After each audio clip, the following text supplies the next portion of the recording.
स्वागतम स्वागतम सुस्वागतम।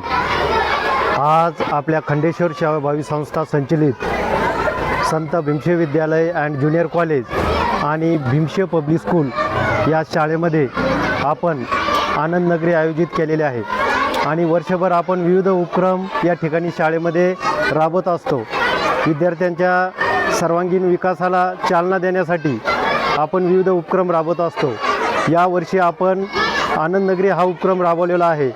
शाळा चालू झाल्यापासून आपण तसे विविध उपक्रम राबवत असतो, पण आपण दिवाळीपर्यंत प्रथम सत्र म्हणजे विद्यार्थ्यांचा घेतलेला अभ्यास, त्यांना झालेलं आकलन आणि या गोष्टी कितपर्यंत त्यांना समजलेल्या आहेत आणि दिवाळीनंतर एक विद्यार्थ्यांच्या मनामध्ये एक निरागसपणा आलेला असतो, अध्यापनात निरागसपणा आलेला असतो, अध्ययनात निरागसपणा आलेला असतो आणि या दोन्ही गोष्टीचा विचार करून आपल्या शाळेमध्ये आपण द्वितीय सत्रामध्ये पहिल्या महिन्यामध्ये आपण आनंद नगरी हा उपक्रम आपण या ठिकाणी घेत आहोत आणि या आनंद नगरीच्या उपक्रमामध्ये LKG पासून तर 8वीपर्यंतच्या सर्व विद्यार्थ्यांनी सहभाग घेतलेला आहे आणि सर्व वर्गातील विद्यार्थ्यांनी आपापले ग्रुप करून गट करून त्या ठिकाणी आपापला जे त्यांना पाठ्यक्रमामध्ये आहे तर त्या पाठ्यक्रमाचं आपण त्याचं ज्ञानाचं कसं उपयोजन केलं पाहिजे, व्यवहारात आपण कसं वापरलं पाहिजे, तर त्याची एक आपण डेमो म्हणून झलक म्हणून या ठिकाणी आनंद नगरी हा उपक्रम सादर केलेला आहे।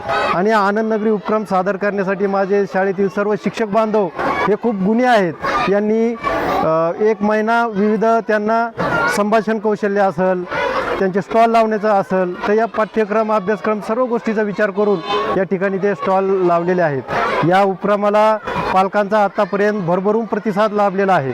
आणखीन बी पालक या ठिकाणी महिला पालक असतील, पुरुष पालक असतील, हे भरपूर या ठिकाणी स्टॉलला भेटी देऊन गेलेले आहेत। तर मी राहिलेल्या सर्व पालकांना विनंती करतो की त्यांनी या ठिकाणी आमच्या या उपक्रमामध्ये सहभागी व्हावं आणि आपल्या विद्यार्थ्यांच्या कलागुणांना वाव द्यावा।